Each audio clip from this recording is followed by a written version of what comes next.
I'm trying to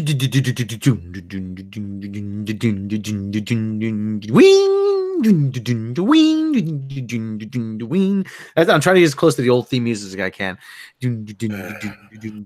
Okay. Hey, welcome to another episode of Midnight's Edge After Dark. I'm, of course, your host with the mostest, Mr. Rob Robot Shlomo, the narrator supreme, coming from Shabby Road Studios. With me, as always, Mr. Tom Connors. I'm going to screw you up one of these days, and I'm going to make, like, you remember the movie Wayne's World, of course, right? Of course. Remember when they start doing their show with Rob Lowe's character? Yeah. And he has, like, a brand new, like, intro and everything on him. I'm going to do that to you one of these days. It's going to come on. It's Midnight's Edge. It's Midnight's Edge. And I'm going to screw up and just say Abbey Road one day, and then I'm going to get sued. Like, what the hell is that? Yeah, welcome to the show, I guess. And a bunch of sellouts. It's just so sad. Yeah, with us, that voice you hear is Mr. Tyler Bioshock. Hello. And with us, as always, is our very own Robin Quivers, the effervescent and vivacious and ebullient Miss Mecca Random. Hello. Waving to the camera when it's off does not work. Yeah. I like how you do the double hand wave. Hello, everyone. Yeah, jazz hand. Let's turn it on. I've told you that, but then you like it to where you can just let your hair down too. Yeah, well, I put it up actually, but well, you know what I mean. Yeah. So anyway, yeah. So how's everybody doing? Everybody survived. We all survived the new year. I don't know. I did it in the most lame way possible. Everyone's like, "How many beers do you drink?" I drank lemonade iced tea. Like 20 of them, but still. Yeah, well, don't know Palmer's lemonade iced tea. I don't blame you the other night. You must have had a Geloja going like nobody's business. So afterwards. Yeah, so boy. So anyway, we got some big news. Breaking news. Dateline Hollywood.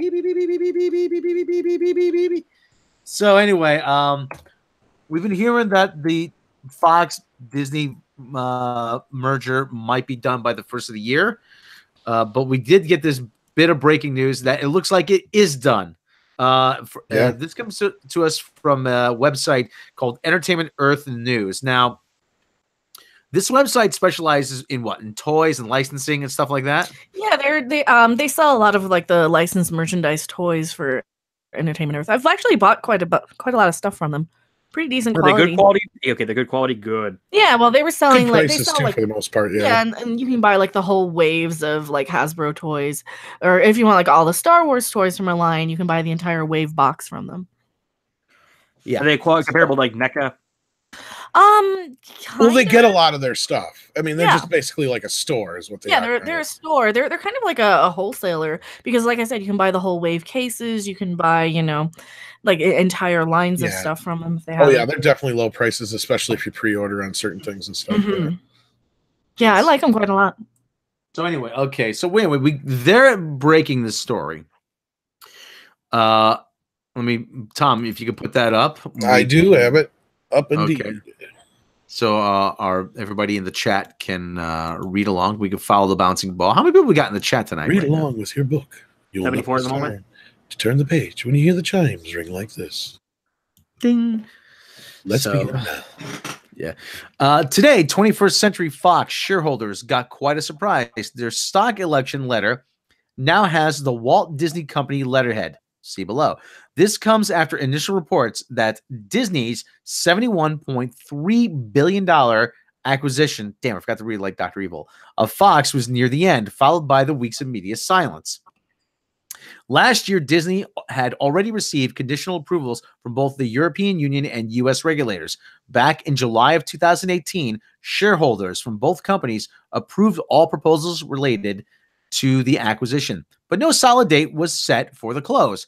Disney CEO Bob Iger previously stated that it could take up to 12 months for the acquisition to close, while the president of Fox, Peter Rice, said to employees the company will be logistically ready to close on January 1. Based on the shareholder letter, earlier speculation on the January 1, 2019 date was more in line with the actual acquisition timeline. Disney-Fox acquisition marks an incredible shift in the entertainment industry, and there will definitely be more news about it in the coming months. stay tuned. Okay, and we have a picture actually here. Is there a way to enlarge that picture? I can try. It's really fuzzy. You can't really read everything on it, and they've got certain things blocked out so you can't see. Like, yeah, I mean, it's a redacted doc. Yeah, Disney, they operate the same way as the CIA now, I guess. Yeah, but the more it's unfortunately, you know, that shit they do on CSI is bullshit. The more you zoom in, I can't do like more shit to make it look better. CSI is a lot of bullshit. You can't make diamonds out of nothing. Corpses are crushed by concrete, and you can't zoom in for shit. Well, I mean, they would have to like add pixels and have an algorithm and software to kind of guess where the. That just always drives me nuts in movies when like, can you zoom in? Enhance. Oh, it's like, where do you have the software? You mean like that Blade Runner scene where he's just going enhance? Yeah, enhance. Bullshit. Yeah. Like I think I read that. I think the actual cops are like, "Oh man, CSI is such a garbage show." Like I think I'm not even kidding. There was an article where they said the most accurate version of fiction. Well, they backed it off I think, later on in the years, but like in the early shows, it was really bad with a lot of the "there's no way that fucking technology exists" moments. Yeah, I think I read an article that the most accurate depiction of like a crime scene investigator was actually that bit in like The Other Guy when they're talking about the shitting in the car. But yeah, so let's get back on track here, right, Rob? Let's, yeah. So anyway, like I said, if you pan down, like I said, and you can see the letterhead. Yeah, just pan down a little bit. Yeah. Let me see here. Pan back. There. Pan back up. Yeah. So right there, the Walt Disney Company 20th Century Fox, and actually there's a computer share logo there. I don't know what that is. But anyway, but but like I said, the company's. If we're to believe this, then it could be fake, but why? Yeah. What would this guy have to be? In Entertainment Earth's, you know, they could lose their licensing to a lot of shit as far as like if they really were to piss somebody off. So okay. Computer share. We the company description. We are a global leader in transfer agency, employee equity plans, mortgage servicing, proxy solicitation, stakeholder communications. So. Computer share, they do. Actually, go back to that document if you can, just so everything gets. Yeah, that is their logo. This computer share. So for stockholders, they are the ones that send out the letters and notifying. Somebody could have faked this. Don't get us wrong, but this, like I said, this is a. Yeah, Computer Share Limited is an Australian stock transfer company that provides corporate trust, stock transfer, and employee share plan services in a number of different countries. Yeah, so it is a legit company. This is what they do. So, which actually makes it seem a little bit more legit. Yeah, look, the amount of energy you need for a supercomputer to zoom in is probably, I don't know, close to the amount you need for you need 20 dead Microsoft. Matter. No, you need the software too. You need to hook it up to the software. Fuck the software. You have to have the image there to be able to see it. Yeah, that's you need to hook it up to the Starship Enterprise while having a computer powered by the souls of dead Microsoft employees. Isn't that what just Windows 10 is? Yeah, you're right. About 20 people probably were sacrificed to get it working. Hmm. I mean, you can see it if you zoom in on a movie on your TV. The more you zoom in, the worse it gets. Or you zoom into a picture. That's how it works. You can't enhance that shit. You can't add shit that's not there. You can't. You're better off actually on an original film. You can maybe, but you still can't enhance it. It's just going to get blurrier and blurrier the more you zoom in on an actual photo. So yeah, it still ain't going to matter. Yeah. So anyway, like I said, it looks like this letter is probably looks like it's legit because, like I said, this is a real company, Computer Share, and this is what they do. Entertainment Earth has a lot to lose if they were to. Yeah. Oh yeah. Oh yeah. Yeah. When was the last time they were in the news? Never. So, but like I said, this is. We were talking, like I said, about this. So what if this January 1st deadline is true? So I saw a couple of people on the Midnight's Edge group saying that Endgame is probably going to go into reshoots. And they screwed up with that title. I'm already going to say Endgame is nowhere near as impressive as Infinity War. Oh, it's just like Endgame, the end of Phase 3, you know. So I know, but it doesn't strike out to you as much as a big deal. Well, yeah, can't all be winners. No. So, but Age of Ultron, I thought Age of Ultron was going to be far like more. I thought Ultron was going to kick a little bit more ass. You know, he equipped like 20 times, and then he got beat by a bitch by the. Well, I feel like we only got half that movie. Yeah. Yeah, but you want to see another half of Joss Whedon doing just quips at each other? No, but I feel like that the movie felt very truncated. You could tell it was cut down quite a bit. There's like 20 scenes where it's just like, this is here just to set up future movies. Like the entire Thor scene, it's like, we know Ragnarok's happening.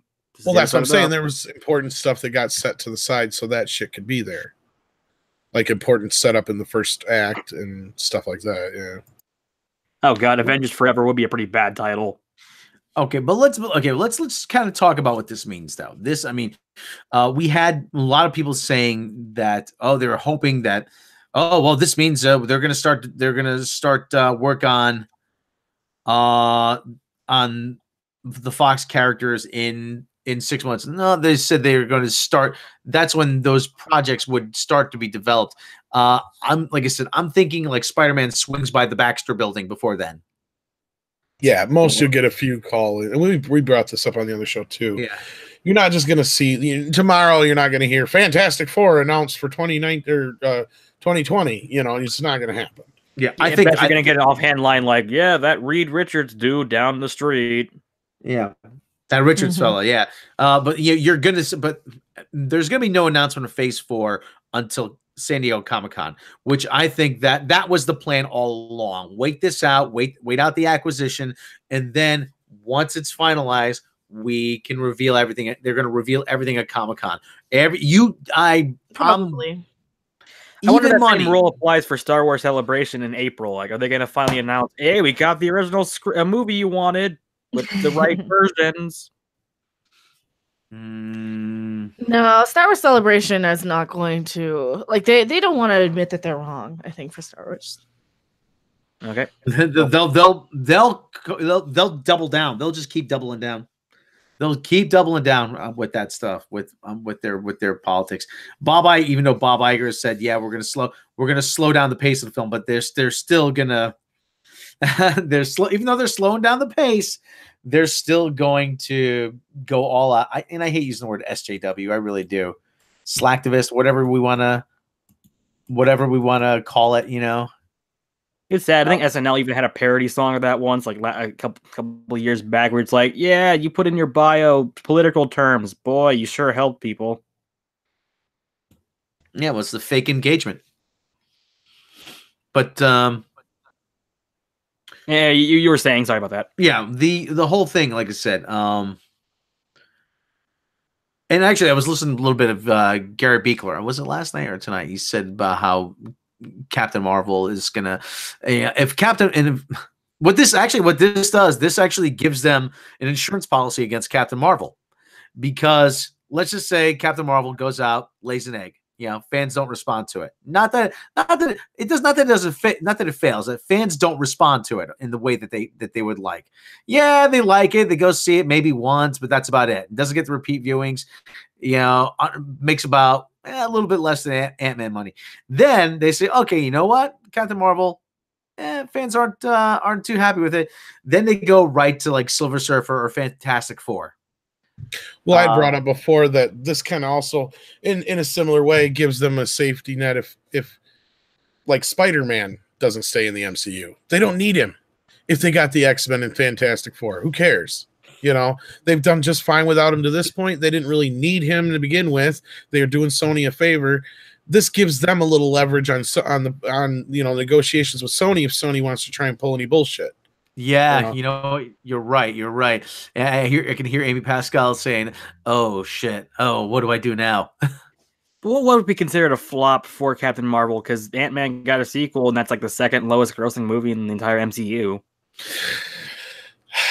Well, see, that's the thing. The expectations isn't there. Like, say, if it was a Hulk or an Iron Man. It's more in that Doctor Strange expectation, Ant-Man expectation.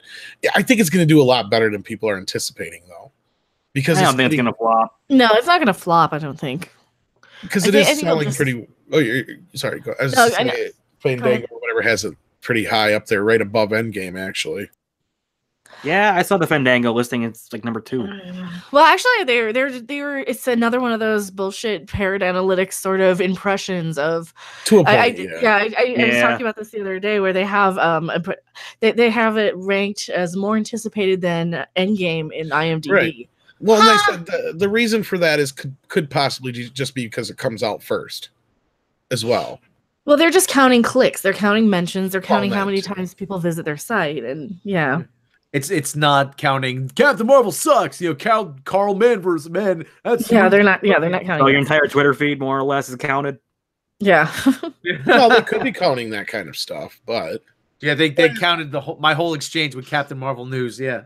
As far as Captain Marvel goes, and I've said this before, every poll I've seen out there, whether it's on IMDb, on a Facebook group, what have you, and they pit like Captain Marvel against Wonder Woman, Captain Marvel always wins by a large margin, it seems like. So I just don't know if that means the anticipation isn't there for Wonder Woman 2, which I can't believe, or really there is a lot more anticipation for this movie than we're getting. At least we're seeing, because we're getting so much of the backlash kind of thing out of it with Brie and the way she's treating things in social media and so on. God, yeah, that's. I literally went over her comment about the Wrinkle in Time reviews. Because we got to remember, most people don't give a fuck. Most people aren't even worried about that, or they won't even know. They'll just like pull up. Oh, what movie's playing on my phone? Oh, Captain Marvel. We'll go and see that.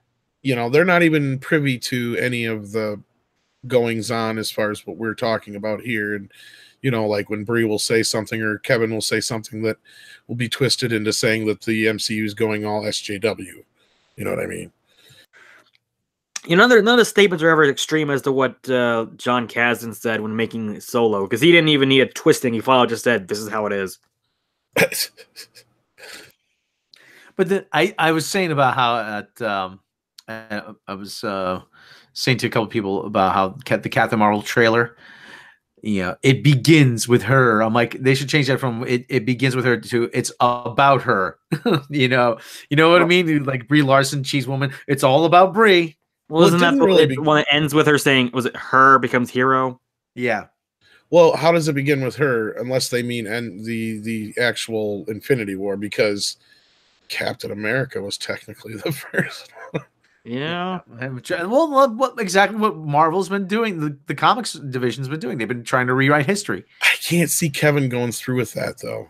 No, he's too smart for that. And that's why we didn't dwell on that one article that just came out, because I can't believe Kevin. I want to hear the actual interview or the full flat. I don't want to hear some out of context fucking remarks. Because everybody is so worried, like, oh, they're going SJW, they're going SJW. I'm like, come on.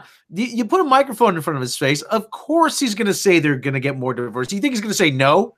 Well, no, it's going to be nothing. It's going to be nothing but white dudes from here on out. Woohoo! Yeah, we're going to say that to joke. Well, no, but you can see where I'm saying, like, he could say something completely out of context and they could use it in a way that would make it sound like that. He could have said something like, now that we're getting into the next phase and we're, moving past some of the initial characters, you're going to find out that we're going to have a lot more diverse characters like Black Panther and Captain Marvel. And somebody will twist that into saying that, oh, he's saying that the MCU is going to get more diverse than SJW. Yeah. How many major white characters do we have left? That's my point, is like it already has been kind of a white show. Mm-hmm. So of course a lot of the next tier characters that they're going to start bringing in are probably going to be a bit more diverse. So what? The X-Men are fucking diverse too. Yeah, we've gotten our old like 1940s through 60s written characters. We got to go with the stuff that's like post 80s where it became more diverse.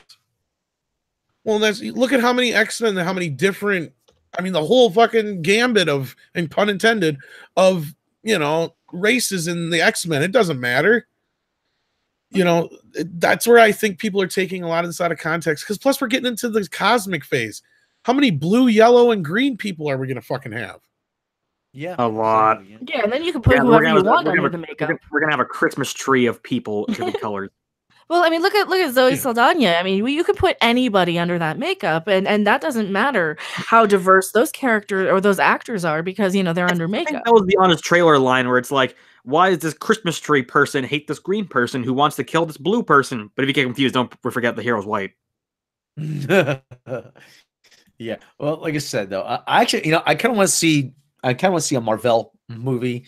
Which let's go on. Jude Law is Marvel. Really, stop hiding. That's already been kind of spoiled. That's in the toys, apparently. Well, and I just to finish up the thought before you get into this part of it, Rob, real quick. I'm not worried because guess what? Anna Boden come out and said flat out that she didn't really even feel like she got to direct the movie. Did you hear this?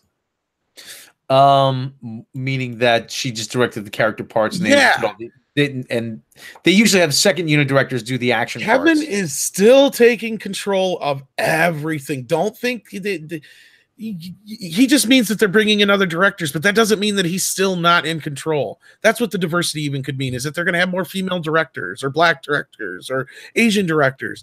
That doesn't mean that they're going to totally like go SJW on our ass. I really don't think Kevin's that fucking stupid. I mean, I could be fucking wrong, but I really don't think he is. No, he's not that stupid. No. I'm trying to find the quote Anna Boden where she said she didn't even direct a movie. Yeah, I know we talked about it, and I can't remember where it was, but she said basically what you just said, and that was that she got to handle the actors, and everything else was done for her, basically. Mm-hmm. Well, they've been doing that for a long time. Well, and we've said that. That's the way you got to do this, unfortunately. You can't have a rogue director come in and just throw whatever in there and expect it to mesh well with everything else, or you're going to get to DCU. You can, but it's called DC. Yeah, it's called DCU. Yeah, it's called Lucasfilm. Mm-hmm. Yeah, exactly. It's another Rian Johnson if they do that. I'll give Disney this credit. At least they made sure each division sticks to their own thing. I think that's Alan Horn's thing. So you don't have like Kathleen Kennedy telling the Disney live action studio what to do. Yeah, I don't think Kevin Feige's either going to have America Chavez come in and punch Hitler. Well, and Joe Jessup says it may not be up to Feige. These SJW directives might be coming from Iger. First of all, Iger's going to be gone by like 2020. Yeah, I think he is actually leaving his time. It's not going to be one of those, psych, I'm going to stay for a while. No, I think he's really gone. And I don't think he's as hopped up on that shit as certain people like Kathleen Kennedy are. Oh, I don't think he is either. I think he's just going it because he thinks it makes money. Or we would have gotten 20 fucking female-led superhero Marvel movies to this point if that was the case. Yeah, he's been around since 2005. This is only a recent change. It took how long for Black Panther to get made? Come on. A while. That's been bouncing around since what, 2008, 2009 in the current version, and there was how many different versions probably before that with like Lionsgate and shit when they used to have, I think they used to have the license for a while. Yeah, I mean, a Black Panther movie's been on the board for quite a while. It really has.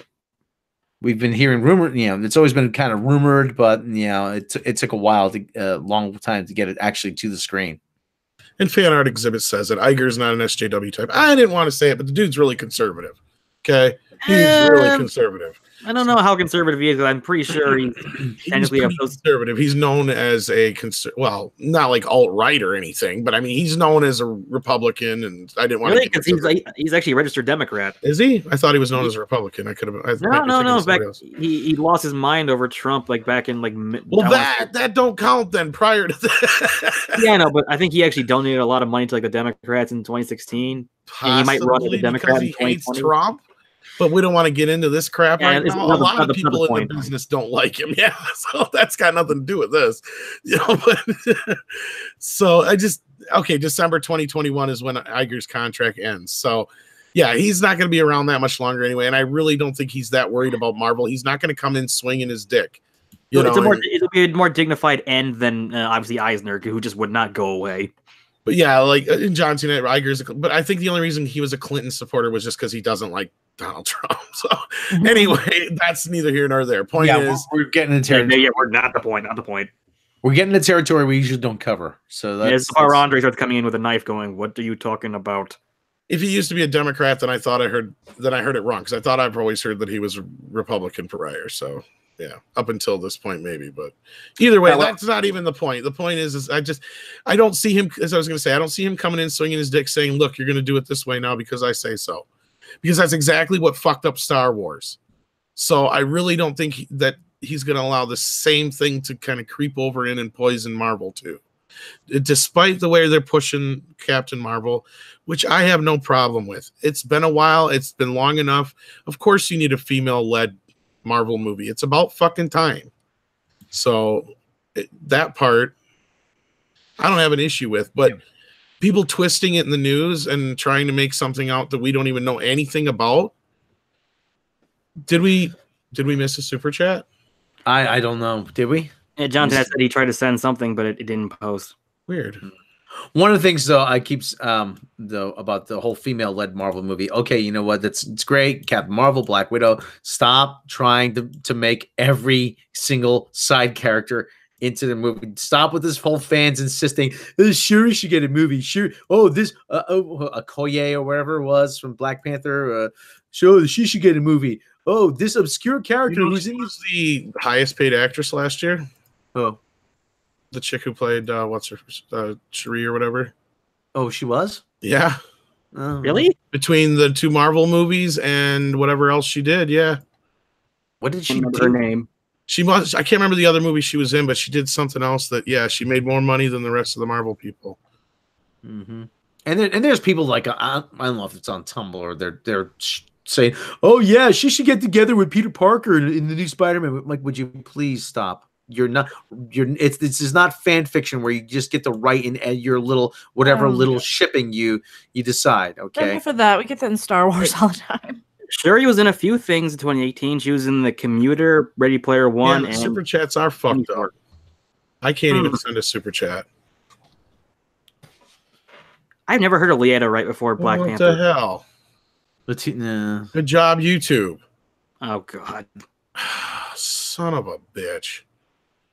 Well, that's bullshit. Sorry, guys. I don't mean to get all pissed. That's bullshit. Because basically, I'll be honest and upfront with you guys. These shows don't make shit after the fact. Basically, they're all,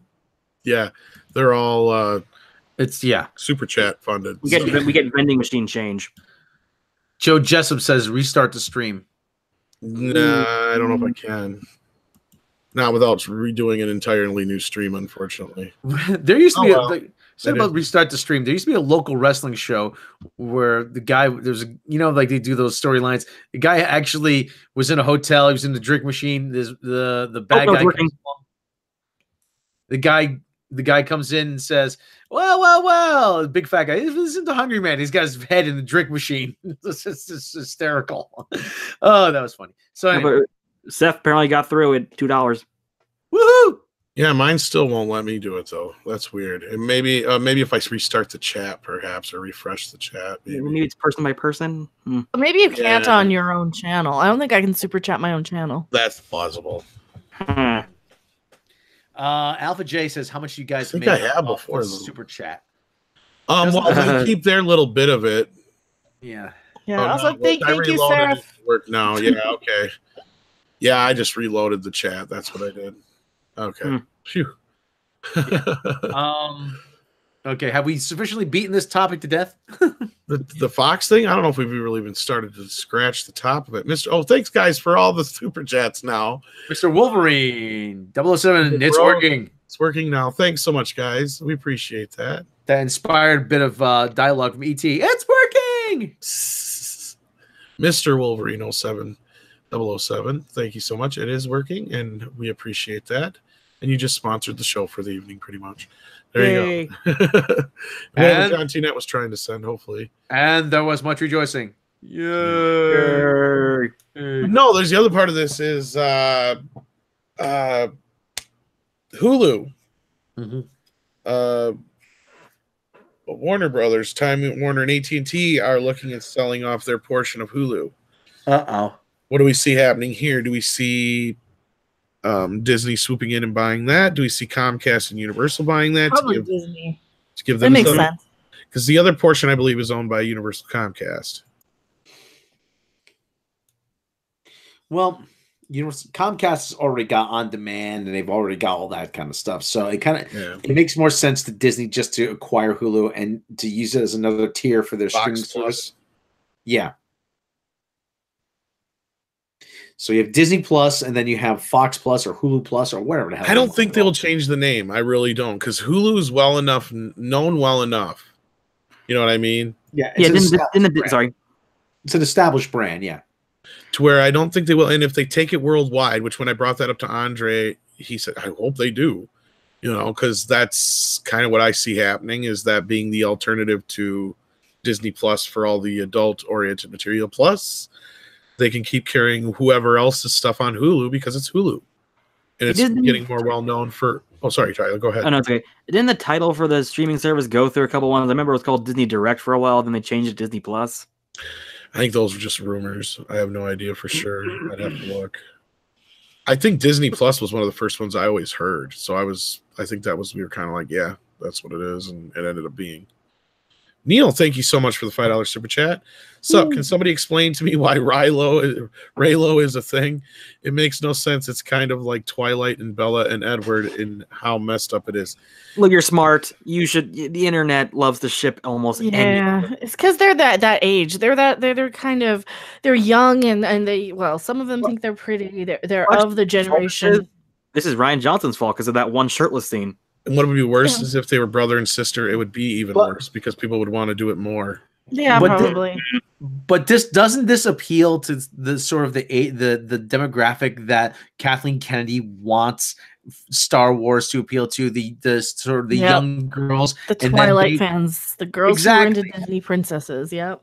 Yeah, and then they have the tendency to think of it. They probably have the tendency to ship most characters. You know, they probably ship Garfield and Grumpy Cat, as far as I know. Well, and that's just it. Does the Twilight crowd really, really cross over with Star Wars that much? Well, they did all show up to Comic-Con that year Twilight came out. Like, I knew people personally that I worked with back then. But does that mean they're actually into Star Wars, though? These are kind of this new kind of generation of geeks that are kind of coming out of nowhere who would have been preppy, trendy people in my day. I'll be honest with you. Anybody I've known who's into Twilight generally isn't into Star Wars that much. Yeah.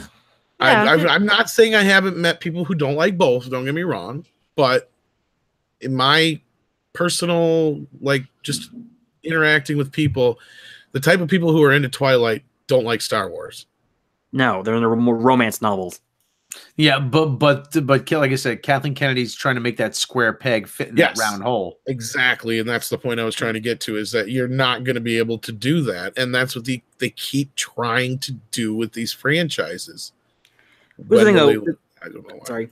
The one ship, that's the one ship we're making fun of, but I've seen websites like, oh man, I totally ship Finn and Poe. Let's get that going. Well, that was the first one, and that one's kind of where I think a lot of it started to begin with. Well, didn't it kind of they started making fun of it with South Park when they were, the whole generation of people, because by the time they are like the people they were making fun of in South Park for shipping like Craig and Tweak, they would be about the generation now that would be like the target audience for Star Wars. And that's what kids are into now, huh? They're into shipping people. They're into like making the most ridiculous, obscure relationships. I mean, they don't want anything to do with the old people, you know, like, but they just want like, you know, Finn and Poe or, you know, whoever that they're trying to ship now. I mean, they would never ship like Rey and Luke Skywalker. Now, there was a video actually I was watching. I can't remember who it was. It might have been Literary Devil, might have been Bold Strike or whatever. I mean, they were saying the big problem you have now is that you, in an effort to appeal to a female demographic, you have, you know, it's common. Boys want action. There's like the action, set up, action, payoff, whatever. But in order to try to pay off and appeal to the female demographic, everybody stands around and talks about in Marvel Comics how they feel. Isn't that sorry? And that's what The Last Jedi seemed to be. Everybody's like, oh, let's see how Rey and Kylo Ren feel. I don't care how they feel. I want them to fight each other with lightsabers. Well, that's kind of what happened in the prequels. That's where that kind of creeped in. Yeah, the Red Letter Media video for Plinkett made fun of episode 2 saying, look at all this dumb action, and then look at all this stuff on Naboo. Wonder what genre this was made for. Oh, and they get that so much because, like, they're, you know, all the thought bubbles and shit that they're going. It's like, God dang, just get this over with. I literally, to cut the tension of how bad that scene was in the theater. Mind you, I saw the premiere of episode 2 in the Orpheum in Madison. Ooh. There's what? I think they can hold like 5,000 people, I think it is. Ooh. 5 maybe. Now I'm thinking about that scene now with yes, I hate sand. It's coarse. Well, wasn't everywhere. That one? It was one where she was in that tight ass motherfucking corset.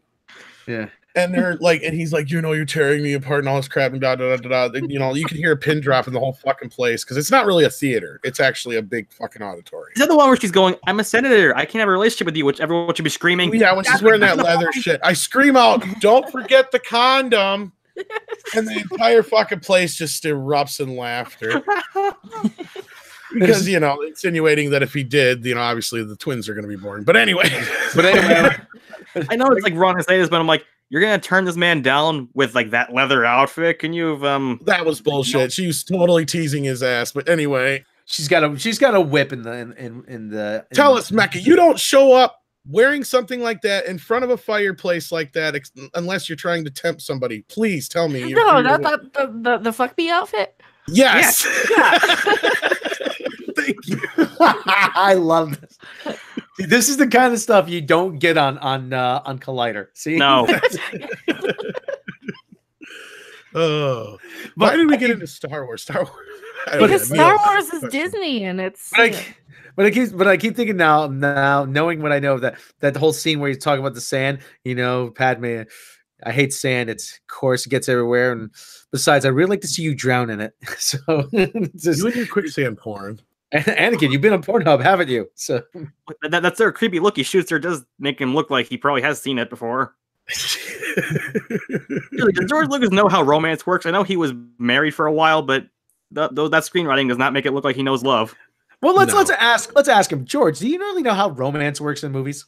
Oh, that's where the guy and the girl, the guy wants to have some sex and the girl don't want to have some sex, and then when the girl finally does want to have some sex, the guy don't.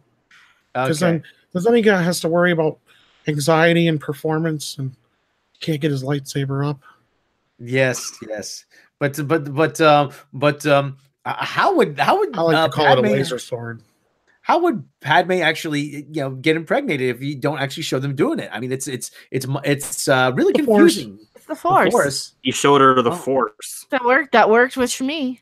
No rape puns intended. Just the Force. Oh, okay. Oh, jeez. Oh man, that's so wrong. He's the real Force. Oh boy. Are there any freaky Jedi positions that they would do? Cross sabers. gives a whole new meaning to the term sword fight. Dual saber penetration is always pretty wild. 69 Star Wars episode 69.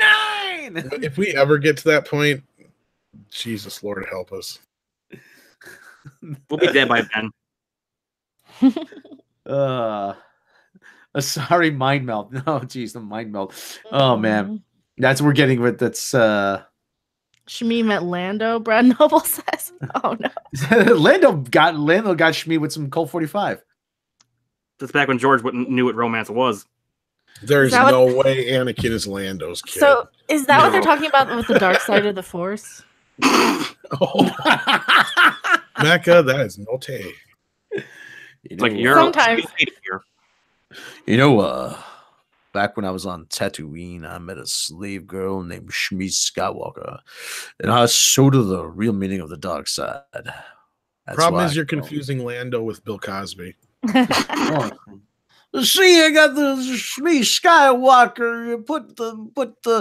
You put the roofie in the blue milk. You see, and you get the googity. See like that. You see. Boy, get your spoon and no witnesses that way. No witnesses that way. You get the spoon and you fill it with some Jello pudding. Ah. Yes, I'll be in the Sahara. I'll be in the Mos Eisley Casino selling copies of my album. So why don't you come on down and make you smile? Plague is played by the Dark Plague is played by Bill Cosby. You see, Anakin, the Jedi Master Darth Plagueis, he will learn how to manipulate the Force. He got the giggity, and he made a little baby, you see. And then comes out, and then it's Anakin Skywalker, and you got the lightsaber, and Obi-Wan Kenobi, and you got the Yeah. Have you ever heard of the story of Darth Plagueis? And the story of Darth Plagueis the wise, she wasn't too wise. He got killed by his own student. They said he could create life with the Force. Yes. And now Terry says, "What the hell did I walk into tonight?" But really, what he did is he go in the other room and he mix up a little drink and then go in there. And... Imagine if Fat Albert is a Jedi or said, "Hey, I got my lightsaber and it all lit up." Baby, watch him do that wet lightsaber. You're gonna hit my head. Well, there are no black lightsabers and there are no white lightsabers, so take your pick. Yeah. I can't eat no chocolate on account of my diabetes. So. Is it true though that Samuel Jackson only got his purple one because he asked George, "Can I have a purple one?" And actually, guess what else is on it? It has BMF on it too. I was wondering that. Did you say bad motherfucker? Yep. Okay, but reach in there and grab my lightsaber. I don't know which one it is. Which one says bad motherfucker on it? Shogun Order, $2. What did I miss? Well, it gets to the end of the show, we get a little loose. Though we do have to kind of somber it really quick. We lost a few people in entertainment. Rob, isn't that right? Yes. We lost from the world of professional wrestling, Mean Gene Okerlund. Passed away at the age of 76 due to cancer, sadly. Mean Gene, I remember. Oh God, Mean Gene, consummate professional. His son Todd Okerlund actually played hockey in the 1988 Olympics for the U.S. Really, Todd Okerlund. Yes, Todd Okerlund. Did he get any medals or no? The U.S. finished, I think, 8th that year. Ugh. So yeah, anybody who's familiar with wrestling throughout the 80s knows that man. Yes. From the world of music, actually, the captain of Captain and Tennille, Daryl Dragon, passed away. No longer a captain, just Tennille. Yes. Right, and, Captain Ride. Yeah. And Bob Einstein, if you don't recognize that name, Super Dave Osborne. Especially if he had Showtime in the 80s. Mm-hmm. He had how many fucking specials on Showtime? Oh God. I've lost track. But he's hilarious. He was in later years. He was on Arrested Development. Mm-hmm. He is the brother to Elle Brooks. Yes, I always forget that. So that means Brooks and Einstein, or Albert and Einstein. Oh, there you Which go. I don't think either one of them. I don't think either one of them. That's their real names. No, probably not. Well, maybe he was also, and he was also on, of course, Curb Your Enthusiasm as Larry David's best friend / enemy. Yes, I think Super Dave did have a short-lived animated series in the 90s. Yeah, I think there was one. Yeah. Mm-hmm. Makes sense. Only for like a season, I think. But yeah, I think it was early 90s, I want to say. It was right in his heyday. Because he had, like I said, God knows how many specials on Showtime is Super Dave. Throughout the late 80s into the probably early 90s, I'm imagining. But his shtick was always basically, he was like an Evel Knievel type. But he was always getting himself like fucked up. But it was a joke. You could tell it was a fucking dummy or a... Oh, yeah. It's half the fun, though. I remember one time there was a thing, they showed him he was getting in the car. Now, Super Dave, you have prepared this special car. Yes, we have crash zones. It's reinforced. Okay, cool. He gets in the car, and then a big crane comes, picks up the car, puts it in a crusher. Super Dave, you all right? Yeah. I think I lost my watch. No. My watch is here. I know it's right up against my nose. It's like they're talking to like the big block of twisted metal. Yeah. The best thing is I read this. Apparently, someone mentioned, I don't know, it might have been Larry David or a cast member, that when he would go to hotel rooms during shoots, he would actually sign his name as either like Super Dave Osborne or as his character from Larry David. Well, I from what I'm noticing on the social media is how beloved he was among the community. Like he must have been a comedian's comedian kind of guy. Oh yeah, you know what I mean? To where it's like, even though nobody really knows who he is out there, you do probably a little bit because somebody said, "Oh, it's Super Dave," or you've seen him on Arrested Development. But I mean, you don't know him really outside of those two things. To where it seems like he's very beloved in the industry. So it was like kind of just strange to see that like out of nowhere all this love come off. I was like, oh wow, I didn't know that he knew that many people. Yeah. Well, I remember him being so obscure. Like, didn't he have like one of those shows that were every sometimes they were just like the little filler at the end of a TBS movie because it'd be like 5 minutes of a skit. Because that's kind of how I remember seeing him. Yeah. He kind of came out of that age of the Pee Wee Herman, Ernest kind of. A lot like Ernest. Performance artists, I guess you'd call them. And Sil Kratori, sorry, I'm probably saying it wrong. Sil Kratori gives us $2. It says "Rip Mean Gene." Yeah. Mean Gene. Yeah, Mean Gene. I remember him working out at with Hulk Hogan in Minneapolis. That was a bit they did. Yeah, they went up on the top of that. There's a big kind of walkway down, overlooking downtown Minneapolis. Yeah, but yeah, it's always. Oh, speaking of Casino Chip, I think wasn't he in Ocean's 13? I don't know. I thought he was Matt Damon's character's dad. I don't remember. Maybe. I kind of like Ocean's 13. It was, it's better than 12. I've only seen that one once, so I don't recall. Oh, well, before we to kind of turn a page here, not to take anything away from Gene Okerlund or the passings. Actually, we have ratings for the Orville. Actually, right. I was going to say anyway. It's always sad when we lose people in Hollywood, but they will be missed. And I believe he was 76, and I think it was also cancer as well. Yeah, he wasn't too old, but so we finally got the ratings in for the Orville, as Rob was saying. Well, just to think about it. I mean, you think about it. Back in the day, 76 was old, but now it's really not. It's old, but it's not that old anymore. No, I've heard people say 60 is now young. Yeah. Well, with technology and medical where it's at, I mean, it's not abnormal. Well, people aren't smoking like they used to. They're not drinking like they used to. They're eating better. Yourself, asshole. No. Yeah. Okay. So let's actually. I got from TV by the numbers. Let's talk about the overall. Who the hell knows Monkey Dog in the chat here? Who are you, Adept XR? That's really going old school. I created Monkey Dog. Monkey Dog. Yeah, he's a puppet. And they spelt it correctly too, so it's somebody I know. It's somebody I know personally. I don't know who it is because nobody knows who the fuck Monkey Dog is.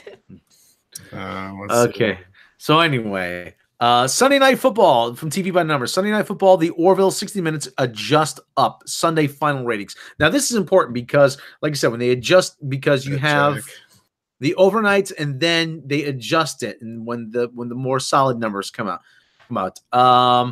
Final broadcast live plus same day ratings for Sunday the Orville. This also includes people who might have watched it time shifted or DVR'd it. Sunday live NFL coverage resulted in some noticeable adjustments from the night's preliminary adults 18 to 49 ratings to the finals today. NBC Sunday Night Football broadcast adjusted up from its initial 4.0 to 4.5, while its Football Night in America pregame broadcast ticked up to 1.6. Fox is the OT, a 2.7, and the Orville a 1.5, along with CBS's 60 Minutes 1.5, and the Neighborhood repeat 0.6, all adjusted up as well. NBC Sunday Night Football pregame, however, adjusted down from 3.5 to 3.3. Now, the Orville did a 1.5 with a 6 share. That's 5.68 million views. Now they say that's down from last year, but at the same time, it's actually still pretty good for a premiere. But the Orville is actually going to its regular time slot on Thursday. But the thing is, though, it's the holidays. Everything's a rerun.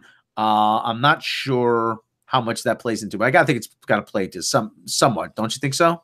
60 Minutes was right before that, right? 60 Minutes is right during that. Oh, that Paul McCartney was on that episode. Yeah, it was a rerun when he goes home, and 60 Minutes. Yeah, See, that's enough. Egypt Station's a really good album. I was listening to it again in the car this weekend. Oh, it's a really good album. But anyway, 60 Minutes was actually preempted. It ran from 7:48 to 8:48. So I gotta think that probably cut into the audience, because actually, and they actually have the same exact rating, but for some strange reason, the live viewers for 60 Minutes were 9.9 million, and they're about 4 million on there though. Like I said, Paul McCartney was on. Oh yeah. But see, now Orville was always big in streaming. Last year. So, well, yeah, I was watching it on Hulu like the next day. So, what they call the 7+ ratings, we're gonna have to take a look at, which is the 7-day over the next 7 days. That's still not bad though. It's up from the season finale, so that means that there was an uptick in viewership. Yeah, Brad Noble more positive this time too. Noble Orville is toast. No, I don't think it's toast. I think it's still. That's not that bad. It's gonna find its. How many viewers did it have again? 5.5. That's 5.6 million. That's not bad. Think about it. The Big Bang Theory pulls in what, 7 to 11, depending. Yeah. So that's not bad. That's not bad at all for a sci-fi comedy that's kind of niche. Mm-hmm. Oh, yeah, it's really niche. And how many people just had like 60 Minutes on and fell asleep or something? Yeah. Or they just, yeah. Or they forgot, or, and it was a holiday. It is right after sports ball. You love saying that, sports ball. Sunday night sports ball. People also got to remember this isn't like it was back when Enterprise got canceled too. Because back then you didn't have nearly as many cable channels or streaming channels or other shit competing with other things to where, 4.4 wasn't that many people watching, 4.4 million or whatever it was when it was about average or whatever for Enterprise. Now that's great for a show because you're lucky to pull that much of an audience with how much competition there is out there. Yeah. Like I said, the Orville's going to Thursday night this week. So and it's going to be a new episode. So hopefully it's going to be a much better episode. Well, hopefully Disney gets behind it a little bit. Oh, yeah. Actually, that's one thing we haven't really talked about. What's going to happen to like the I gotta think of all the television shows that are under contract. Nothing's really going to change. Yeah, nothing's going to change. No. Yeah. Family Guy keep going. They say, "Oh, The Simpsons is going to get canceled." I don't think The Simpsons. I think The Simpsons is going to be done soon anyway. I think that's in the plan. That's been in the plan for a while. I've been saying that because I've seen enough interviews with people that are big up in the show say fairly the same thing. Like Matt and Groening's new show on Netflix. He started doing his own thing now. Well, not just that, but it's like they want to do another movie, but they don't want to do while the show's still on. The show's been on for 30 years. It's time to. I think it's beat every record. Yeah, I don't think there's any record to break. Yeah. Like I said, if they like I said, they wrap the series up, they'll do a movie, and then they'll probably call it. They're very fortunate. Everybody the entire cast is still with them. They're very fortunate. Well, not just that, they're expensive now. Yeah, the entire they get paid. Cast. Yeah, they get paid like $1 million an episode or something like that each. But Phil Hartman's still in my heart to this day. Oh, I miss Phil. I'm Troy McClure. You might remember me from such movies as Gladys the Groovy Mule. You might remember me from such podcasts as Midnight's Edge After Dark. You might remember movies as Paste, Tasty but Deadly, and Here Comes the Metric System. I miss Phil Hartman. I always remember his lawyer character as well. It's like, if you guys say sustain one more time, I'm gonna scream. Objection, sustained. Ah. So, well, wait a minute. I got just my card. So you don't work on contingency? No, money down. Or even the Halloween special where the jury is like all these evil people throughout history. It's like, you've won the case. I'm like, oh, good. I just ordered pizza after going out the window in the bathroom and not helping you. Yeah, Planet of the Apes, the musical. oh, I love that. Oh, I love that one so much. Dr. Zayas. I hate every ape that I see, from chimpanzee to chimpanzee. No, you'll never make a monkey out of me. Oh my God, I was wrong. It was Earth all along. Yes, you finally made a monkey. Everyone. You finally made a monkey. Yes, you finally made me. I love you, Dr. Zayas. I had the I should have it still. Do you have the album? Yeah, well, it has the whole deal on there. Songs in the Key of Springfield. I used to listen to that so much. It was so good. There's like 2 parts to it. Because there's one that has some of the newer ones. Oh yeah, I had Simpsons Sing the Blues as well. There was the Yellow album. There was Songs in the Key of Springfield. I'm trying to think of what the second part was. It's just basically a lot of the newer musical cues from like the next however many years it was after that album. The Yellow album. That was more consistent than the White album still. You guys still need to hear Dan Castellaneta's Lost Beatles album. It's basically... Yeah, you were telling us about that. Yeah. What? Yeah. I've never heard of this. Okay, he's basically made a whole album that is in the style of the Beatles. It's like a sort of parody-ish album that's the Lost Beatles album. It's actually kind of good. I mean, it's not at the same quality of the Beatles, but all the songs are very Beatlesque. Right. And he's kind of like if there was another album kind of thing. Yeah. Yeah, it's really cool. Mr. Wolverine 007 gave us $5 for Phil. Aw, thank you. Aw. I miss Phil. Tano, do you wish you could have met Phil? Yes, I really do. Oh, he was fucking just... He Zach seemed like Brannigan, he's a sweetheart. I mean, he seems like he would have been just an awesome dude to meet. Oh, everyone tells me that too. I read articles all the time about he was a really down-to-earth, cool guy on SNL. Howard Stern interviewed him. One of his last interviews says, Phil, you got to get out of there. No, Howard, don't worry. No, Phil, trust me. I'm worried. He goes, I'm worried about you. You got to get out. You got to get out of there before something. I really am worried about you. Oh, no, Howard, don't worry. I'll be okay. Yeah, let's not get on that. Yeah, Layla Knight. Yeah, the voice of Zap Brannigan. He sounds just like Phil Hartman's character. It was Phil Hartman in the beginning. It was supposed to be. It was written for Phil Hartman. Yes. Yeah, and he did Blasto for the video game, Captain Blasto. It was also the best parody of Reagan ever on SNL. Oh, well. Yes. He did a lot. I mean, this guy who had such range. He never made that big into movies. But it's not even so much that he did that great of impressions, even though he was called the man of 1,000 voices or whatever after Mel Blanc. Mm-hmm. But it was so much that he embodied the people that he... was doing, whether it was like Clinton or if it was She Loves Me, Frank Sinatra or whoever, Hey there, Blondie, don't die. Yeah, I got chunks of guys like you on my stool. Like his Frank a little bit better than I do Joe Pescopo's because next to the show. Yeah. Oh, Joe Pescopo. Yeah, I got to check that out. Somebody told me Adam Sandler did a song tribute to Chris Farley. I got to check that out. Really? Yeah, I haven't started it yet. I've always heard that Adam Sandler's a pretty decent guy. Yeah, but I don't know why he went to shit. If I ever interviewed him, that's what I'd like to ask him. What the fuck happened, dude? Seriously. What happened? Honest, though. Tell us where Sony touched you on the doll. Yeah, my brother Dave keeps asking me, what happened to Joe Piscopo? I'm like, who cares at this point? Jeez, he bought a set of weights. Yeah, bought a set of weights, and he that was it. Actually, there was a comedy club in my area that they booked Joe Piscopo. They were doing a grand opening, so he booked Joe Piscopo. Yeah, way to be timely, guys. But there was another comic actually by a guy by the name of Ronnie Wilkerson. Now, Ronnie Wilkerson, he's a local comedian in the New York area, but if you get a chance to see him, He's fantastic. Wilkerson goes out there, he kills it.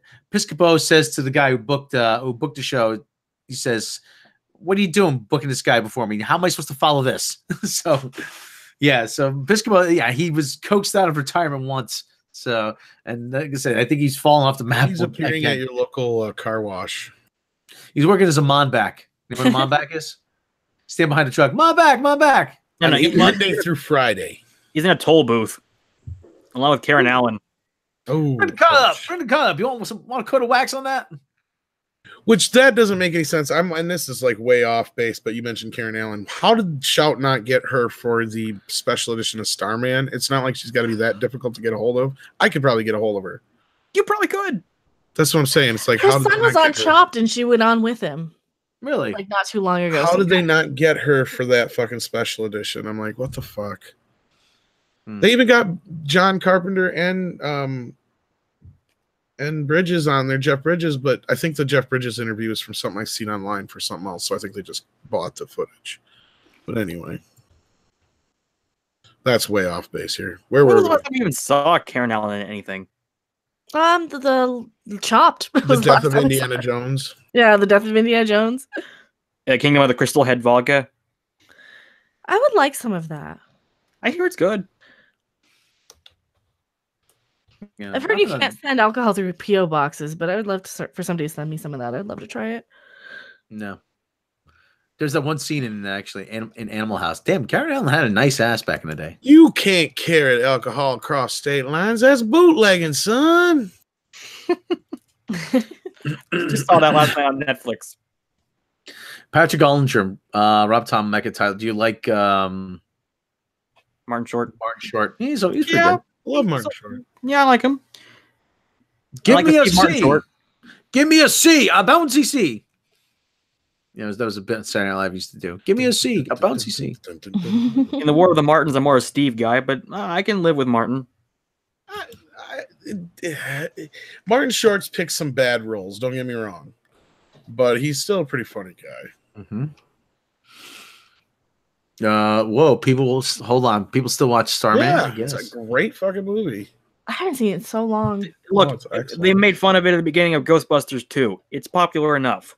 Yeah. Once in a while, you'll meet a nice alien. Starman, E.T.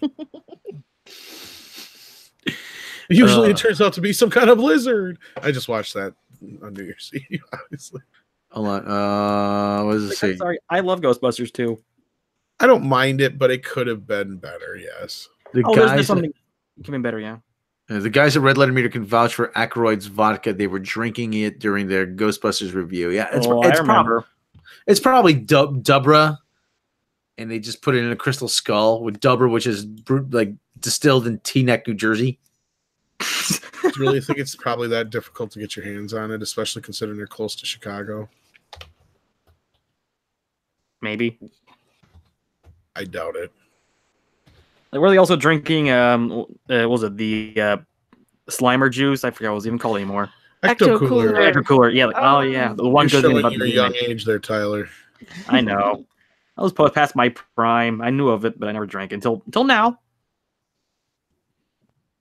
Ecto-Cooler was the bum dizzle. Oh, yeah, it's the one good thing about the remake is that they brought it back. Yeah, Crystal Head vodka. Globefill Incorporated owns Crystal Head vodka. So let's see what else they make. Crystal Head. And speaking of Dan Aykroyd, he's going to be in Zombieland 2 with Bill Murray. We just reported that on the horror podcast. So is he going to be a zombie also? Here's the rumor I heard that Bill Murray didn't actually die. So him and Dan Aykroyd are pretending to be zombies and they have makeup on.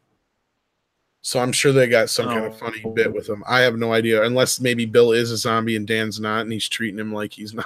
I have no idea. Oh, so it's like the ending of Shaun of the Dead. I was kind of thinking of that, but I didn't want to go there because I was like, yeah, people just think that's what it's a ripoff of. Then it's gonna be hard to top that first scene. It's so that's like the best scene in Zombieland. It is. It is. Like I wonder how much they paid him. That is just a rumor, Scott Fretwell. Don't quote me on that. That's just a rumor I heard.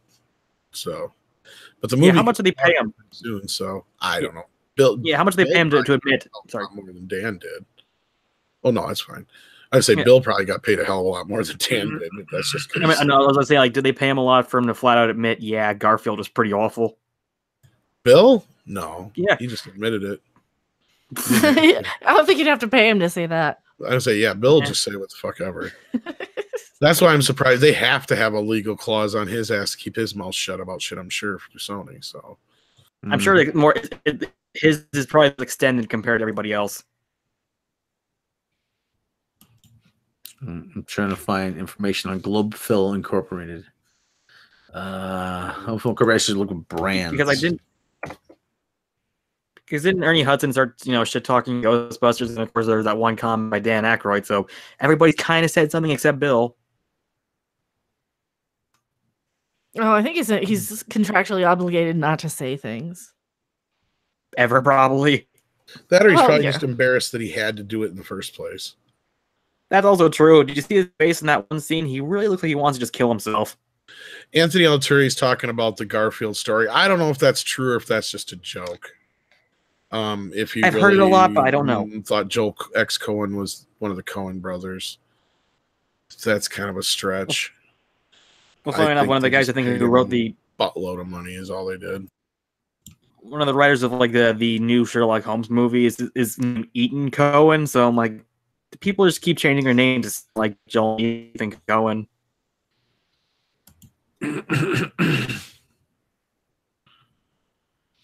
So okay, Dan Aykroyd's vodka is made by is owned by a company called Globefill Incorporated, and it's distilled by a company called Rock Spirits out of Newfoundland, Canada.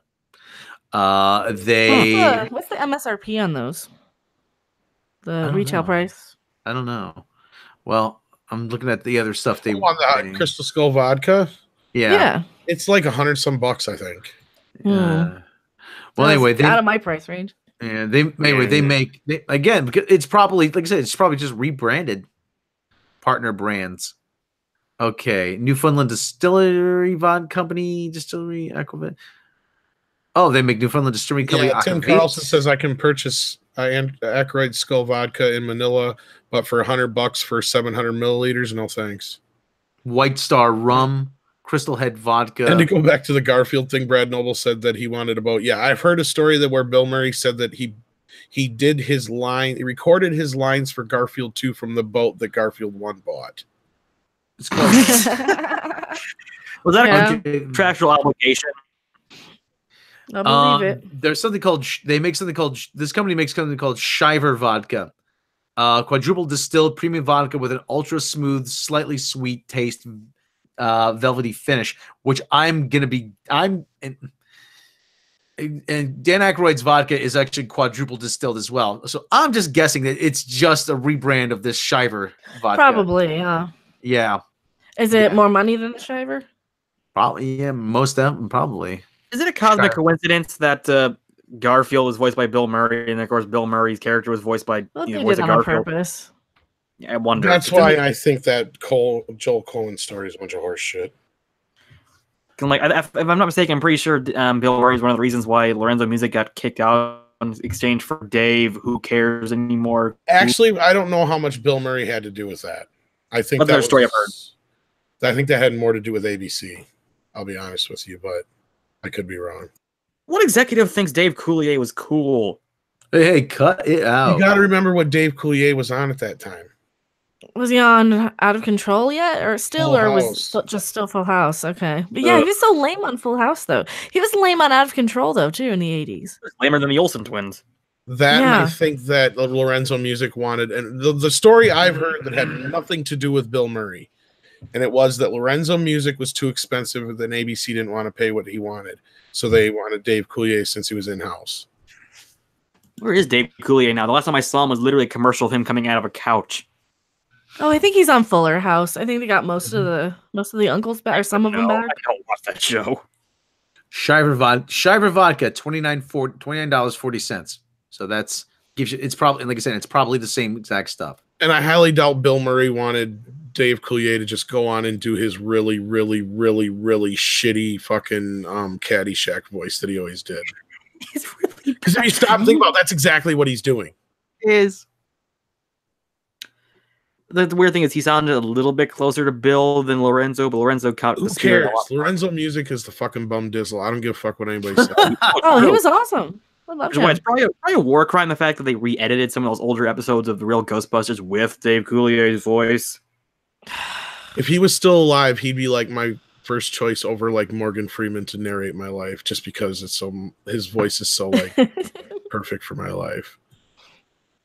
Okay, well, I think we pretty much. Okay. Any more news? Anything break in the last? Other than people dying and stuff like that, I don't think so. Let me double check. But what's the chat talking about? I don't know. But I'm looking Jennifer Love Hewitt. Oh, take that, Jennifer Love Hewitt. Fuller House. No, Fuller House. That looks so terrible. I didn't like Full House in the 80s. I started to like. I tolerated it. Then it was okay for a while, and then it got really obnoxious. It was so cheesy. It was so cheesy. I mean, yeah, it was like there was a point where it hit its stride. I'll admit it, where I actually didn't mind watching the show, but it was like one of those things that everybody you knew watched, so you almost had to watch it out of obligation. Mm-hmm. Yeah, that's kind of how I was with like Walking Dead. I think you just have to watch it out of obligation. And there was always Full House. There was always that one big life lesson moment. Oh, kids, it's okay.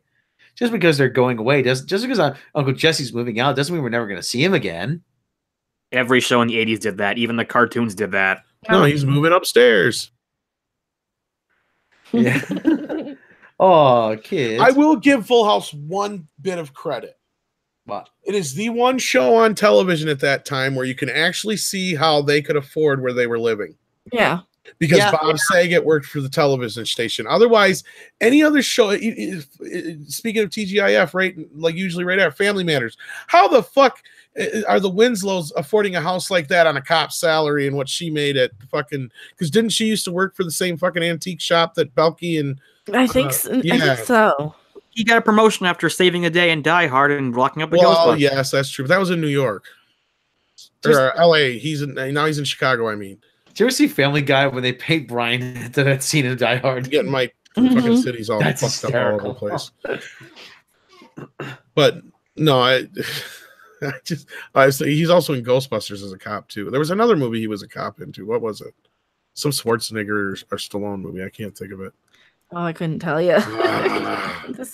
Let me check. I know he's played a cop at least a couple more times than that. Yeah. Can we assume that the kid he shot in Die Hard was Steve Urkel? That is hilarious. Oh, I've never even thought of that before. So it actually Somebody's going to make that fucking video now. It makes so takes much place in the sense. future, though. And they owe you Full House so is a much, prequel. Tyler. Full House is just a prequel. Or not Full House. Family Matters is just a prequel. He jumped on him one night and said, "Hi, I'm Steve Urkel," and he just said, No, more or less. No, actually, it's a cover-up. Somebody's going to do the video. Was it really an accident? You should do that video. We could cover did some digging, and we found out he used to be a cop named Winslow in Chicago. And that boy he killed, maybe it wasn't an accident. And I do that. Enter Steve Urkel, neighbor. Annoying neighbor. Menace. Stalking his daughter.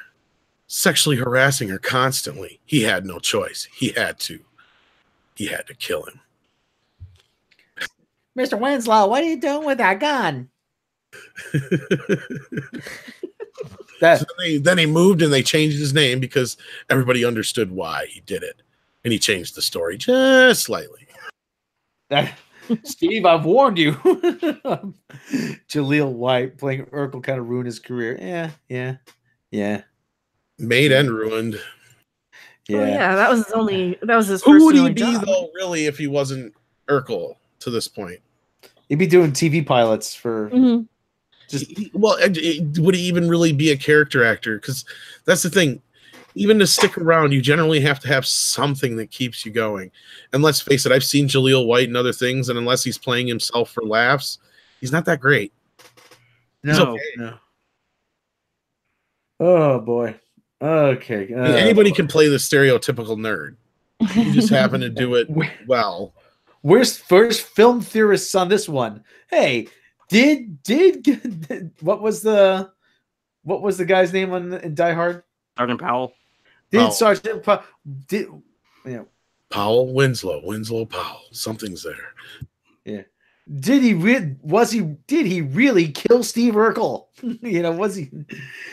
And they covered it up. Yeah. Also, the movie was called Plain Clothes. Plain Clothes. He was apparently a police captain in that. In my youth. Oh, and Turner and Hooch, he was a detective as well. That's right. He was in that as well. And I swear there's yet another one that he's always a cop. There's only like one or two movies where he wasn't a cop. Oh, brother. Oh, he was on a CSI episode as a cop. Well, I think he was a cop in real life at one point. That's why. That would make too much sense, actually. Well, because I think he was I think when he was in Ghostbusters, I think he was a New York cop or something like that at the time. Yeah, also in Brooklyn Nine-Nine, he showed up. I could be wrong. As a cop. Reginald Vell Johnson. Yes, that's what I'm talking about. Yes, thank you. I'm terrible with names. He shot Steve Urkel. He did it in cold blood. No, he had to. Steve Urkel was sexually. He had to. Steve Urkel. Have you seen Steve Urkel in action? It's like Dateline. NBC is going to do the story. Yeah. What really happened on that playground? Well, you could do like a parody Dateline NBC episode. Well, he's like a total creeper stalker. Like if you watch Family Matters now, if these kids saw it, you'd see tweets all over the place. Oh my God, Steve Urkel is a total sexual harasser. He almost sexually assaulted her. Oh my God, how did this get by? You know, I guarantee it. A father just trying to protect his daughter. Exactly. Somebody will make it and steal our idea. Damn it. Yeah. Yes. Then one night, Urkel went too far. He snuck do that? After surreptitiously sneaking to his daughter's bedroom, she cried out in terror. Yeah, how many times could Winslow have actually shot him and got away with it just because he snuck in somehow? Winslow pulled out his service revolver and fired. Oh, Screech! Ouch! You shot me. Do it again, Dad. Make sure. So like close up with Make the sure gun. This little motherfucker's dead. Ouch! It's just like this is blood. Yeah, Urkel was bleeding out. You know, and an ambulance wouldn't be able to reach him in time. So Winslow had to mercifully put him down.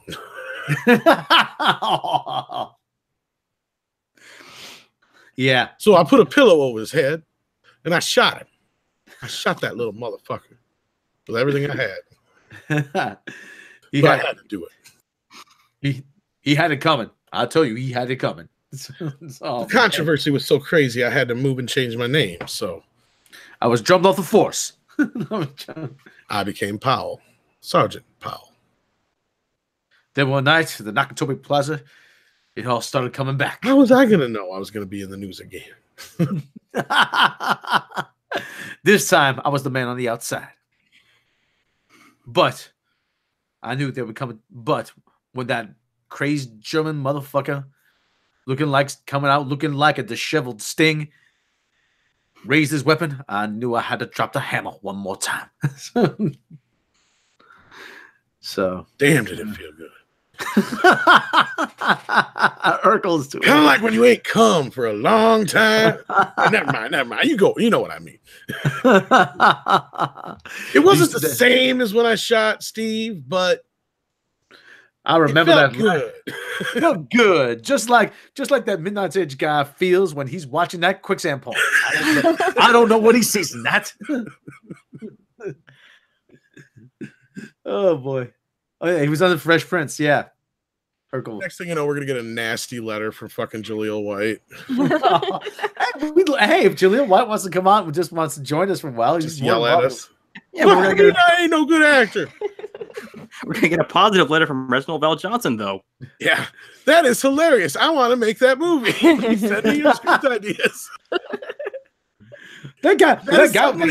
That is something. If like somebody from like Funny or Die is listening, we'll fucking totally sell you that idea. Well, they'll probably just steal it. No, I don't know if they would. But Reginald Vell Johnson's like, copyright. There, you can't. Reginald Vell Johnson. Yeah, I like that. It was some funny stuff, except for that guy talking about quicksand. What's up with that? Yeah, I don't get the quicksand thing. We'll get rid of that. Oh shit, that would be hilarious.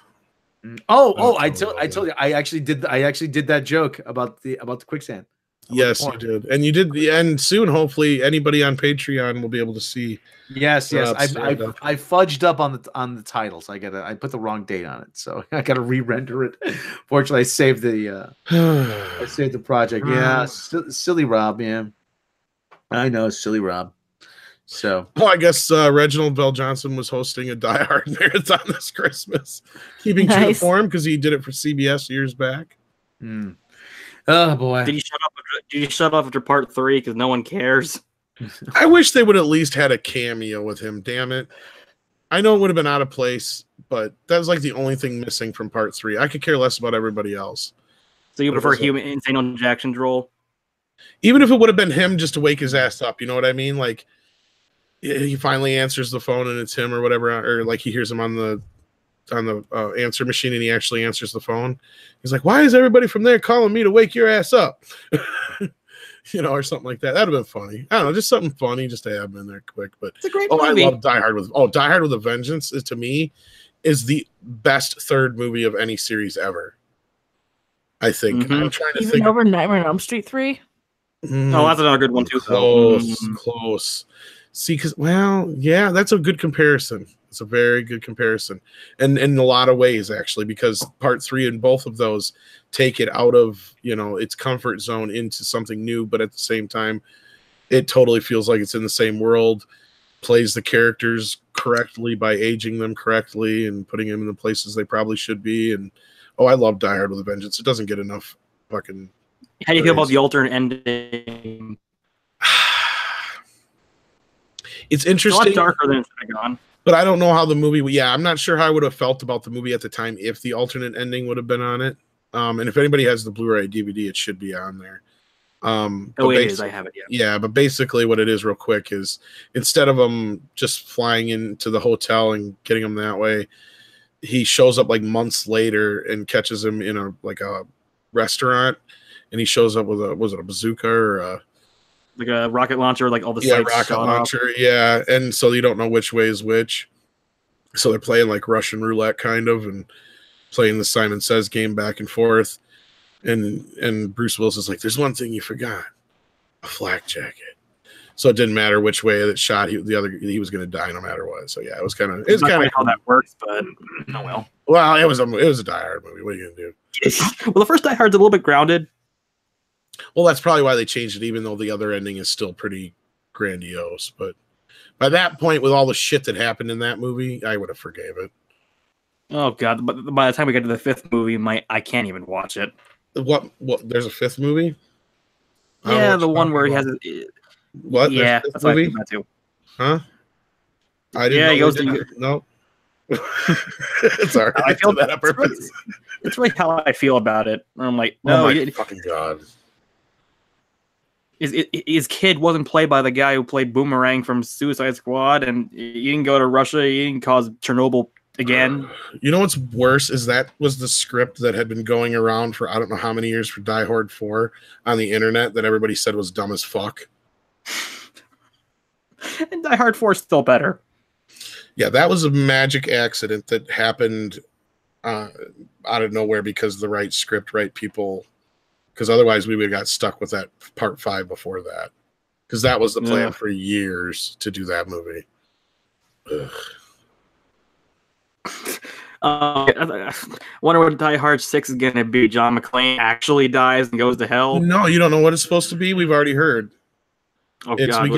We get to see a back and forth between old John McClane remembering his first case as a young rookie or whatever. That sounds so they're recasting him as a young. Yeah, I don't know if they've started filming yet or not, but well, you can tell fan art exhibit's not from the U.S. because he called Die Hard 4 type of 4.0. It's because here it's called Live Free or Die Hard, but it's called Die Hard 4 or whatever.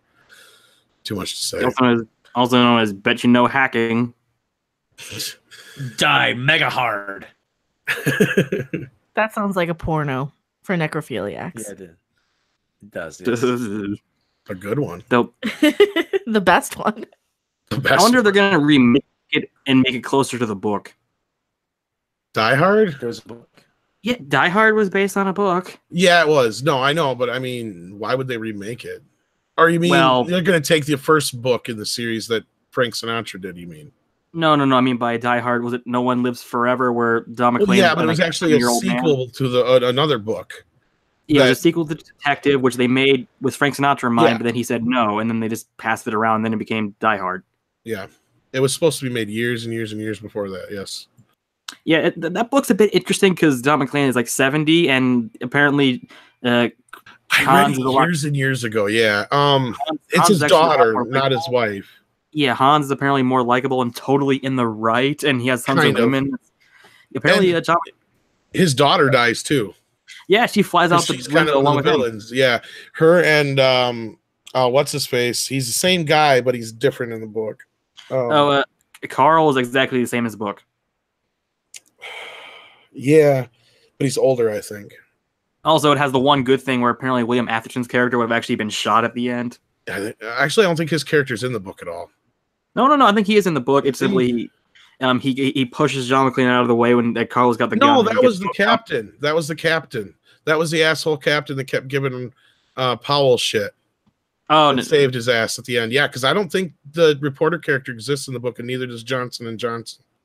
And Andrew Johnson doesn't live there. Been a while since I've read that book. It's been a while, but I'm pretty sure that that his character was added. There's also the part where he starts to really kind of enjoy killing people too. It's a bit of an interesting book. But anyway, we've gone way off the rails. But now it's Die Hard. Disney's Die Hard. Oh yes. This summer, John McClane. How much you want to bet? How much you want to bet Disney MGM Studios opens up the Die Hard stunt show? Like the Indiana Jones one? Might as well, yeah. Fuck it. Pixar's Die Hard. A Christmas movie you'll never forget. It's heartwarming. Is this going to be the one where the now fired John Lasseter comes back to a studio and tries to take it over to get his job back? No, it's directed by John McTiernan.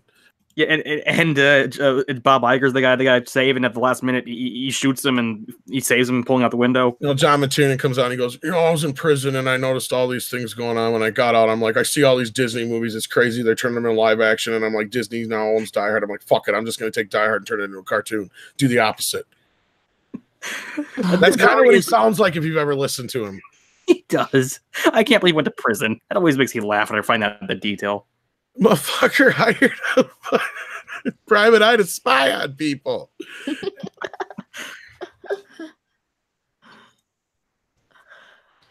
Yeah, he made some of the best action movies ever, and then he broke the law.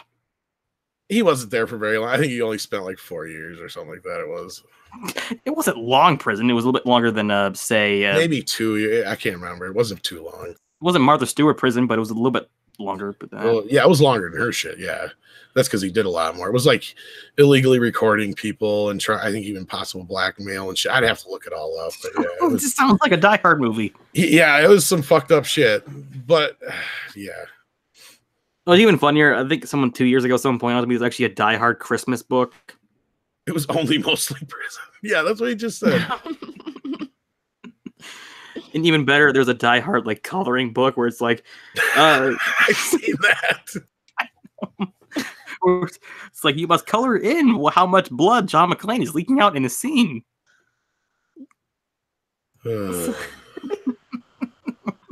See, I'm one of those few people who didn't care for part 2 all that much. I like it, don't get me wrong, but I don't think it's as great as everybody holds it on this pedestal. I'm like, it's the same fucking movie as the first one. Do people hold it on a pedestal? I thought yes, they do. I've heard so many people talk about how great. It's like it's good. It's got great villains and all this other shit, but it's the same damn movie. It's Rennie Harlan's best movie, probably. The Long Kiss Goodnight's really good.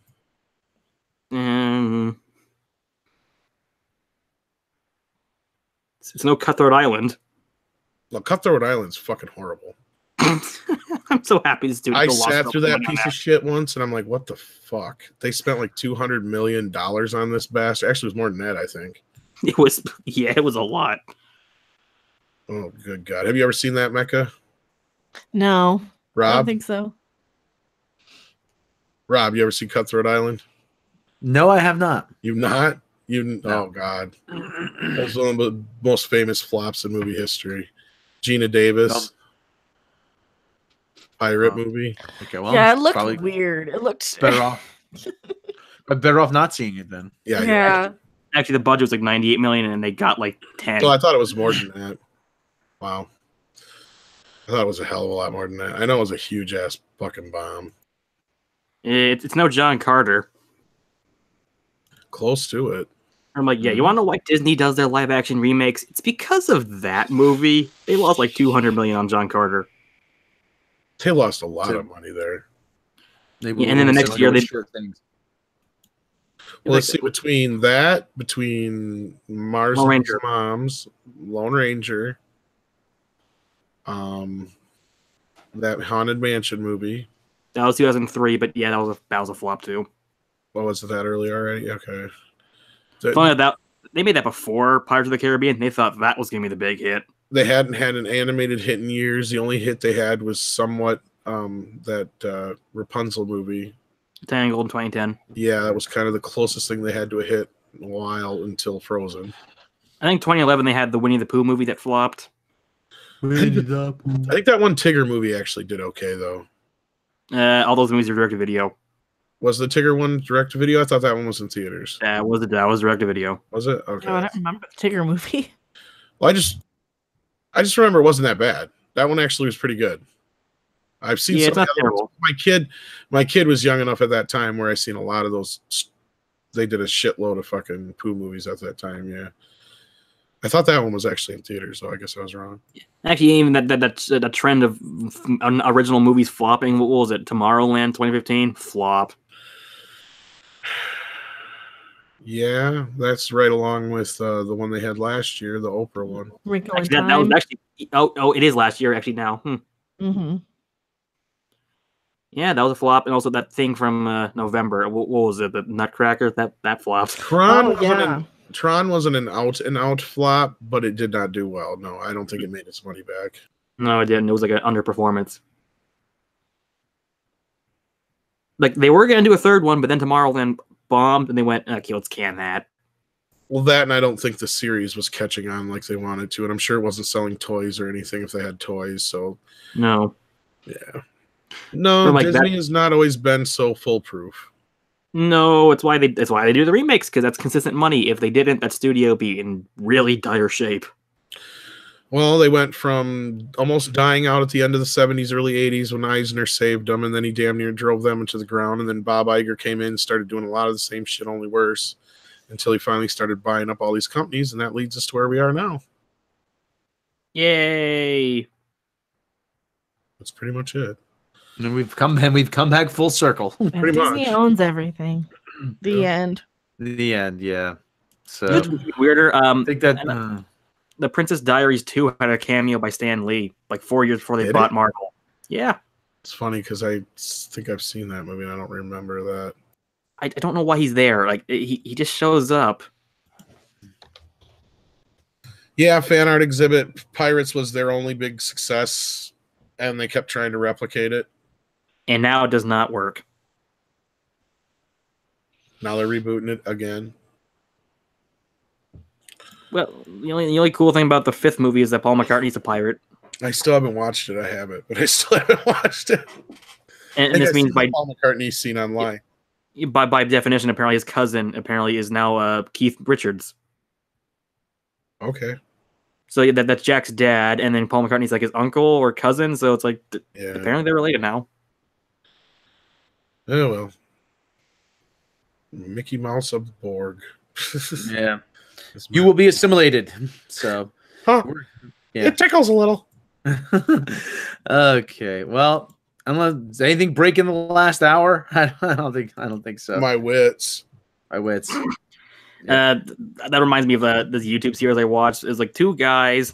I think it's from the Game Society Pimps YouTube series. They played the Connect Disneyland game, and they made sure one of the guys hates Disney, and then the other guy likes Disney, and he just keeps doing Mickey Mouse voices saying, "Fuck your mother." Like you can see a man literally start crying on camera at one point. Wow. Anyway. So anyway, that's I think we pretty much covered everything tonight. I think so. I think we sufficiently. We probably should have ended right there with Steve Urkel being shot. Yeah. Okay. So if you like what we do here, and if you like the idea of us, making a mini doc about the untimely demise of Steve Urkel. Carl, why did you shoot me? I told you stop sneaking into my daughter's house, my daughter's bedroom. Damn it! Now you gonna die. Plus, he's just so damn annoying. I'm doing the world a favor. Oh, that's bad. So anyway, connect the dots there, film theorist. Let's go. Get on something that would be actually be somebody funny. will steal it before we get a chance to. There's no way someone has already done this idea. It's too good. I don't think they have. If they have, well, kudos to them. But yeah, what was this? Powell. And, Sergeant Powell shot Steve Urkel. Let's before we go, Sergeant Powell, Die Hard. You could work that into a bit, Rob. Shot Steve Urkel. You know how you can work that into a bit? You can be like, you know what I really hate? I hate these fucking fan theories everywhere. You know, they're so stupid. You know, you come up with like 2 or 3 really stupid ones, and then you go, but there's one I really like. Now get this. You seen Die Hard, right? You seen Die Hard? Yeah, everybody's seen Die Hard, right? It's on Reddit. Oh, is it? Motherfucker. The kid Officer Powell shot was Steve Urkel. Son of a bitch. Damn it. Family Matters, Die Hard. Die Hard. I'm going to go cry. I actually thought I had a funny idea for one. Well, no, somebody else. Well, good idea. Well, the movie is 30 years old. I don't care. It still just makes me mad. I hate it when somebody beats me to it like Netflix. That's it.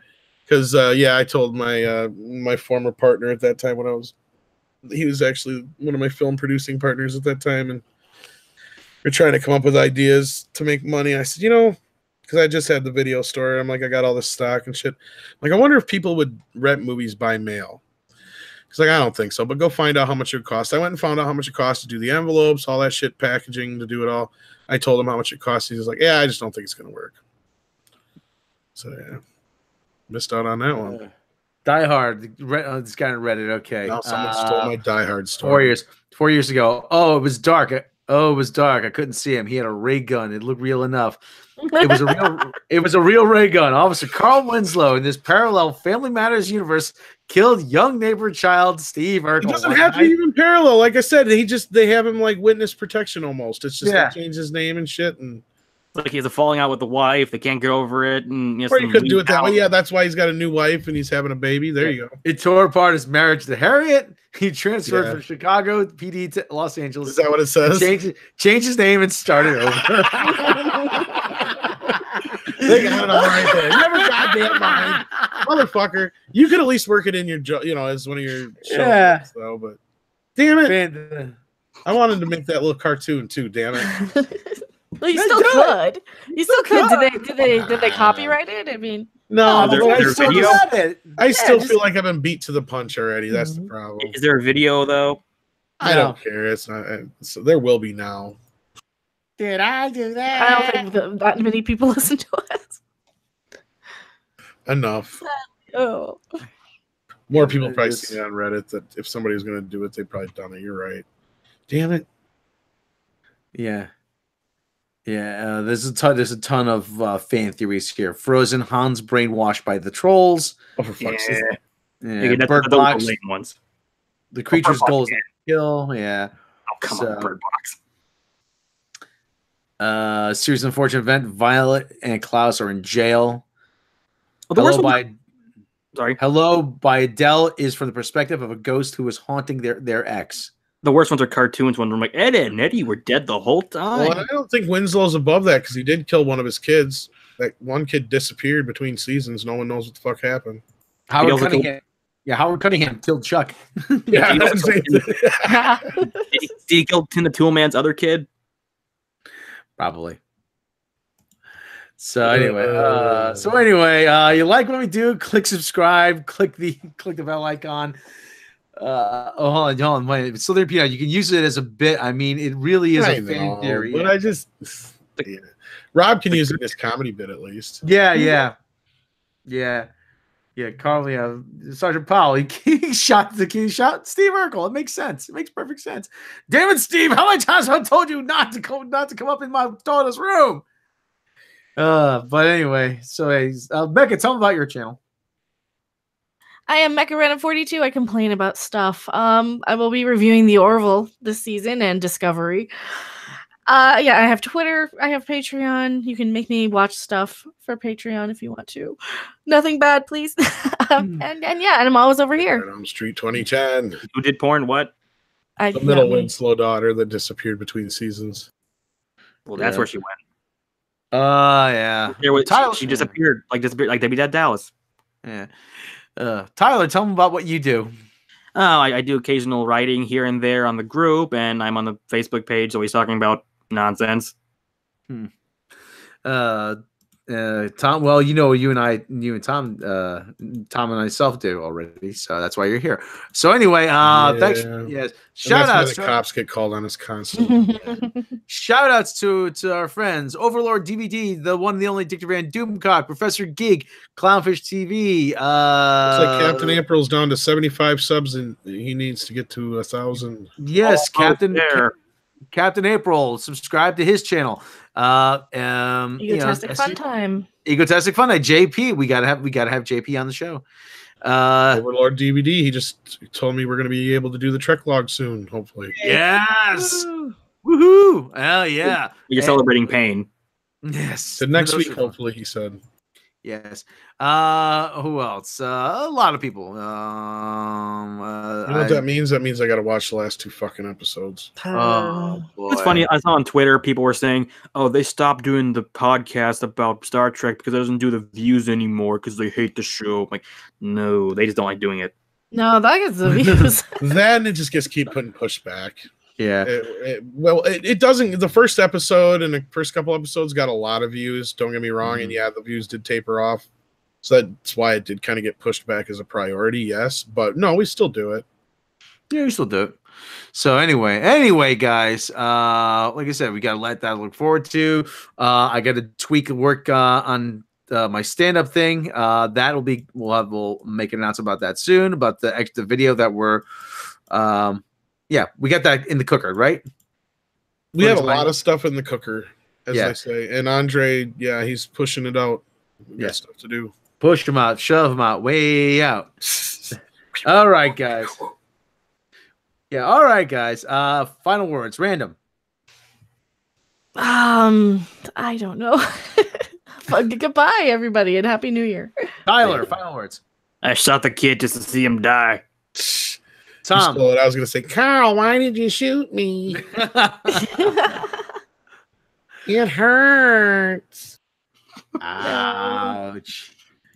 And final word, Urkel. So, makes you suffer. Everybody, thanks for joining us. We will be back soon, and we will catch you next time.